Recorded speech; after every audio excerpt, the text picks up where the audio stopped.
జనవరి 22, 2024 కోసం ప్రపంచమంతా ఎదురు చూస్తోంది.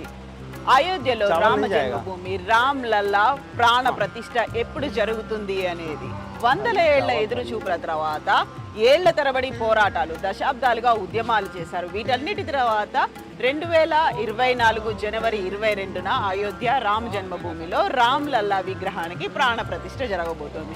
అదొక అద్భుతం అయితే ఇంకొక అద్భుతం కూడా ఉంది. ఆ అద్భుతం రామ జన్మభూమి ప్రాణ ప్రతిష్టకు సంబంధించిందే. ఆ అద్భుతం ఏంటి, దీనికి ఉన్న లింక్ ఏంటో చూద్దాం.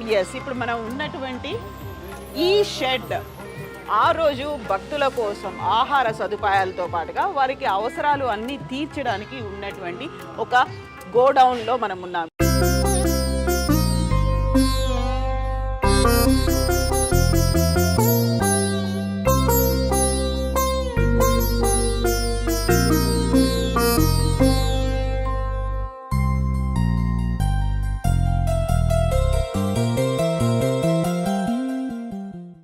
కనిపిస్తున్నవన్నీ కూడా భక్తుల కోసం, ప్రసాదాల కోసం అండ్ వారి ఆహార వసతి కోసం స్వచ్ఛందంగా విరాళాల రూపంలో వచ్చినటువంటి వస్తువుల్ని మనం చూస్తున్నాం. సో వీటికి సంబంధించి కంప్లీట్ వివరాలని మనం ఇప్పుడు చూడబోతున్నాము. ఇక్కడ వేల క్వింటాళ్లలో వచ్చినటువంటి బియ్యం, గోధుమ పిండితో పాటుగా శుద్ధ ఘీ, ఆవు నెయ్యిని పంపించినటువంటి డబ్బాలని కూడా, అది కూడా వివిధ రాష్ట్రాల నుంచి వచ్చారు. ఇక్కడి నుంచి స్వచ్ఛందంగా తీసుకుని వస్తున్నారు. ఇక్కడికి సప్లై అవుతోంది. లక్షల మంది భక్తులు ఆ రోజు దర్శించుకుంటారు అనే ఒక అంచనా ఉండడంతో ఇందుకు తగ్గట్టుగా ఏర్పాట్లన్నీ అవుతున్నాయి. ఇప్పుడు మనం ఇన్సైడ్ చూస్తున్నాము గోడౌన్కి సంబంధించి. దీన్ని భాండార్గా పిలుస్తూ ఉన్నారు. సో అవసరమైనటువంటి వస్తువులన్నీ, సామాగ్రి అంతా ఇక్కడ ఉంది. బియ్యము, పప్పు, ఉప్పులతో పాటుగా గోధుమ పిండి, ఆయిల్స్, అలాగే పల్లీలు, పుట్నాలు ఏవేవైతే అవసరం అవుతాయో అవన్నిటినీ కూడా భక్తులు స్వచ్ఛందంగా ఇక్కడికి తీసుకొచ్చారు. వివిధ రాష్ట్రాల నుంచి ప్రతిరోజు ఇక్కడికి వస్తున్నాయి. అన్లోడింగ్, లోడింగ్ కూడా అవుతుంది. ప్రతిరోజు డిఫరెంట్ ప్లేసెస్లో వీటికి సంబంధించినటువంటి ఏర్పాట్లు అవుతున్నాయి. ఇక మనకి కనిపిస్తోంది ఇక్కడ శుద్ధ దేశీ ఘీ, ఆవు నెయ్యితో వంటకాలు లేకుంటే వాటికి సంబంధించినటువంటి ప్రసాదాలు ఏర్పాటు చేయడానికి ఇక్కడ శుద్ధ దేశీ ఘీ కూడా వచ్చింది. అండ్ వాటికి అవసరమైనటువంటి ఇంత పెద్ద మొత్తంలో ఆహార పదార్థాలని తయారు చేయడానికి అవసరమైనటువంటి గరిటెలు, అందుకోసం ఉపయోగపడేటువంటి గరిటెల్ని కూడా ఇక్కడికి తీసుకొచ్చారు. మనకి ఇక్కడ కనిపిస్తోంది అల్లం. సో ఎక్కువగా శాకాహార వంటల్లో వెల్లుల్ని వాడకపోయినప్పటికీ అల్లాన్ని ఎక్కువ వాడుతుంటారు. అందువల్ల ఇక్కడ అల్లం ఎక్కువగా డిమాండ్ అనేది ఉంటుంది కాబట్టి అల్లాన్ని కూడా తీసుకొచ్చి ఇక్కడ అప్పగించారు. రామ్ లల్లా కోసం వందల ఏళ్లుగా ఎదురు చూస్తున్నటువంటి తమ శ్రీరామచంద్ర ప్రభువు రామ్ లల్లాగా అయోధ్యలో దర్శనం ఇవ్వబోతున్నాడు అనే ఆనందంతో ఇక్కడ వచ్చినటువంటి ఆహార పదార్థాలకి సంబంధించినటువంటి సామాగ్రిని మనం చూడబోతున్నాం. అండ్ ఇంక మనకు ఇటువైపు చూసుకున్నట్టయితే ఈ ఆహార పదార్థాల తయారీకి సంబంధించి వివిధ రకాల సామాగ్రి, ఒకవైపు మెషిన్స్ కావచ్చు, వండడానికి పెద్ద పెద్ద పాత్రలు, వీటన్నిటిని కూడా డోనర్స్ తీసుకొచ్చారు. భక్తులు శ్రీరామచంద్రుడికి అవసరమైనటువంటి ఆ రోజు వచ్చేటువంటి భక్తుల కోసం అవసరం లక్షల్లో వస్తుంటారు కాబట్టి ఆ ఫుడ్ ప్యాకింగ్తో పాటుగా ప్రసాదాల తయారీకి సో పెద్ద పెద్ద మెషినరీ కనిపిస్తున్నాయి. At the same time packing materials ఉన్నాయి అండ్ గ్రైండర్లు కూడా ఇక్కడే మనకు కనిపిస్తున్నాయి. ఇవన్నీ కూడా స్వచ్ఛందంగా వచ్చాయి అండ్ పాడైపోకుండా ఉండడానికి, అంటే ఇమ్మీడియట్గా వాటిని వాడుకునేలా ఉండడానికి కూడా అవసరమైనటువంటి కూరగాయల్ని కూడా ఇక్కడికి తీసుకొచ్చారు. సో ఒకవైపు రైస్, అలాగే గోధుమ పిండి ఇవన్నీ కనిపించినట్టుగానే ఆలూని అలాగే ఉల్లిగడ్డల్ని కూడా ఇక్కడ తీసుకొచ్చారు. ఇవన్నీ పాడవకుండా ఉండడానికి. అండ్ ఉత్తర భారతదేశంలో ఎక్కువగా గుమ్మడికాయలు కూడా వాడుతుంటారు కాబట్టి సాంబార్లో వాటిలో వేయడానికి, అందుకు సంబంధించి గుమ్మడికాయలు కూడా ఇక్కడ తీసుకొచ్చి పెట్టారు. ఓవరాల్గా ఇక్కడ రోజుకి ఎన్ని టన్నుల్లో సామాగ్రి వస్తుంది? మనతో పాటుగా ఉన్నారు ఇన్ఛార్జ్ దివాకర్ గారు. దివాకర్ జీ, जय श्री राम। तो आप तो यहाँ के गोडाउन का इंचार्ज हैं, भंडार बोलते हैं ना इसे। सो इतने सारे आइटम्स हैं यहाँ पर।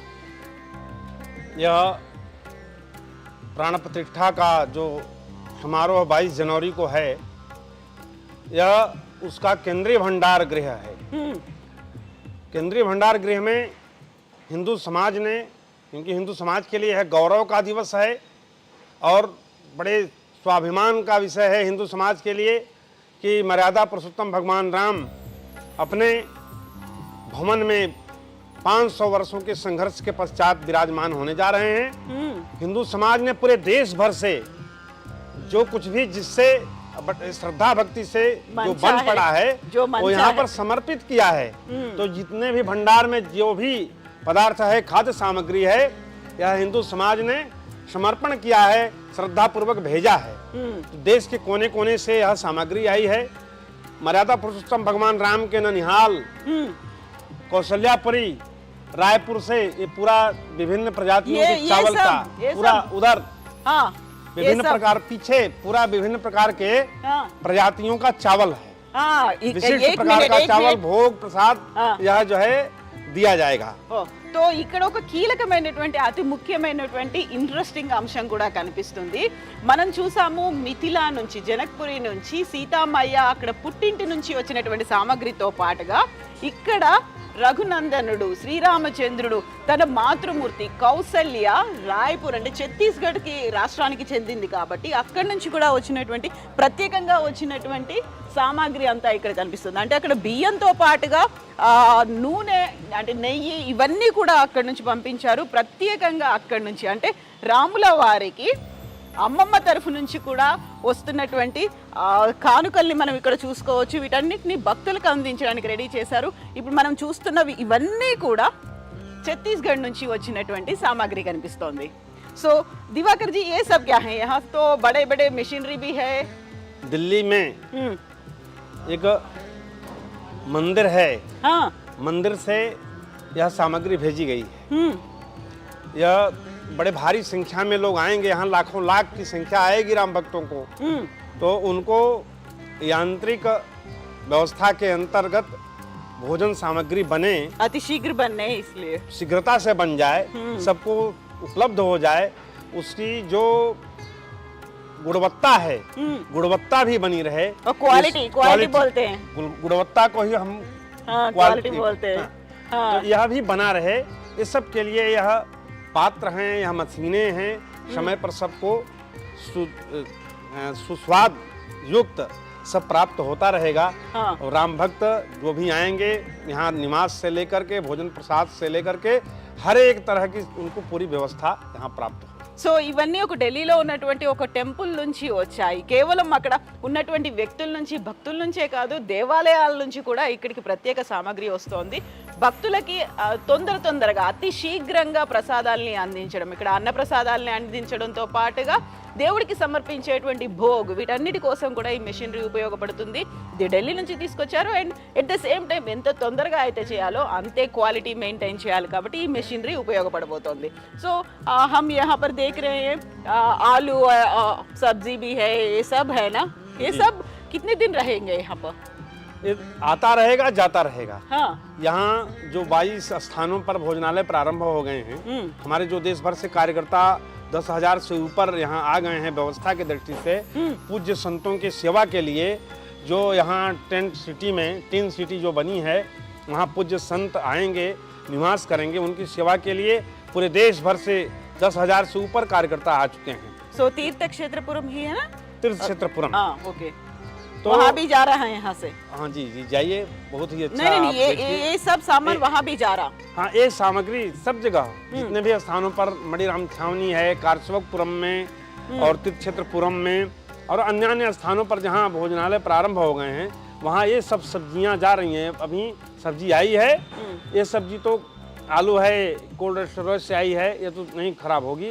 ये नई आलू है। कहाँ से आई है वो आलू? ये आई है कन्नौज, बगल का जिला है कन्नौज से। ओके। और बिल्लौर से भी आई है इसमें, एक ट्रक बिल्लौर से, एक ट्रक कन्नौज से। ओके। और यहाँ से अभी गई भी है, तो आ रही है, जा रही है। यहाँ पर जो भी खाद्य सामग्री है एकत्रित आ भी रहा है और जा भी रहा है। यहाँ से बराबर जो है जब तक राम भक्त हाँ यहाँ आते रहेंगे भारी संख्या में, उनको निवास और भोजन की व्यवस्था, प्रसाद की व्यवस्था यहाँ अनवरत चलती रहेगी। సో ఇక్కడ ఇంకొక ఇంట్రెస్టింగ్ అంశం కూడా కనిపిస్తోంది. ఇక్కడ మనకి పాపడ్స్ కూడా ఉన్నాయి. కలర్ఫుల్ గా ఉండేటువంటి ఈ పాపడ్స్ తో పాటుగా శనగలు, ఎక్కువగా శనగల్ని కూడా వాడుతూ ఉంటారు కాబట్టి వాటన్నిటిని వంటల్లోకి యూజ్ చేయడానికి కూడా వచ్చినటువంటి మెటీరియల్ అంతా ఇక్కడ కనిపిస్తుంది. तो दिवाकर जी, यहाँ पर कितने सारे टन्स हैं? ये कुल मिला के चावल, गेहूँ, ये सब कितने टन्स आ रहे हैं डेली? ये तो विभिन्न प्रकार के हैं। हाँ जो है चीनी है, चावल है, दाल है। दालों में भी कई प्रकार है। उड़द की दाल है, अरहर की दाल है, चने की दाल है, मूंग की दाल है, और फिर जो है ये काबुली चना है, काला चना है, चूड़ा है, और अन्य भी मुरमुरे भी है गुड़ ना? है, देसी घी है, सूजी है, बेसन है, आटा है, और ये मसाले के सामान पूरा है। तेज पत्ता, चाय पत्ती है, चाय पत्ता है, ये चाय पत्ता है, आसाम से आया ना ये? आसाम से है। दालचीनी है, इधर जो है मसाले की अन्य सामग्री है, मिर्च है, मिर्च पाउडर है, हल्दी का पाउडर है, और ये जो है धनिया का पाउडर है। तो इस तरह से मसाले के सामान हैं। जितने भी प्रकार के खाद्य सामग्री में प्रयोग होने वाले जो भी पदार्थ हैं, जो भी सामग्री है, वो यहाँ पर आ रही है और यहाँ से फिर विभिन्न भोजनालयों में भेजी जा रही है। Thank you so much Diwakar ji. జై శ్రీరామ్, జై సియారామ్. జై శ్రీరామ్. సో మనకి ఇక్కడ భక్తుల కోసం ఎక్కడ ఎలాంటి అసౌకర్యం కలగకూడదు. ఎట్ ద సేమ్ టైం వారందరికీ సమయానికి భోజనం అందించాలి. ఒక అన్నప్రసాదాలతో పాటుగా మిగతావన్నీ ఏవేవైతే మనకి అల్పాహారానికి సంబంధించి కూడా అన్నిటి అరేంజ్మెంట్స్ అయితే ఉన్నాయి. దీనికి సంబంధించి స్వచ్ఛందంగానే వస్తున్నాయి. ఇక్కడ మనకి లెఫ్ట్ సైడ్లో ఉంది ఛత్తీస్గఢ్ నుంచి వచ్చినటువంటి సామాగ్రి అయితే, నాకు రైట్ సైడ్లో కనిపిస్తున్నటువంటిది అస్సాం నుంచి వచ్చినటువంటి టీ పౌడర్ అనేది. ప్రత్యేకంగా టీ పౌడర్లు కూడా వచ్చాయి. ఎట్ ద సేమ్ టైం వీటన్నిటిని మళ్ళీ సప్లై చేయడానికి కూడా ఢిల్లీ నుంచి చాయ్ వాలాలు కూడా వచ్చారు. వాళ్ళు టీని అందరికీ అందించడానికి. దీంతో పాటుగా లడ్డు మేకర్స్ వచ్చారు. అండ్ ఏదేదైతే అవసరం ఉంటుందో, స్పెషల్గా ఏవైతే అందించాలో, చెప్పన్ భోగ్ ఏదైతే ఉంటుందో వీటన్నిటిని అందించడం, ఎక్కడ ఎవరికి వెలితి రాకుండా చూసుకోవడం, at the same time quality maintain చేయడం, ఇవన్నీ హై ప్రయారిటీగా రామ్లల్లా ప్రాణ ప్రతిష్ఠ కోసం వస్తున్నటువంటి భక్తజనులకు అందించడానికి రెడీగా ఉన్నాయి.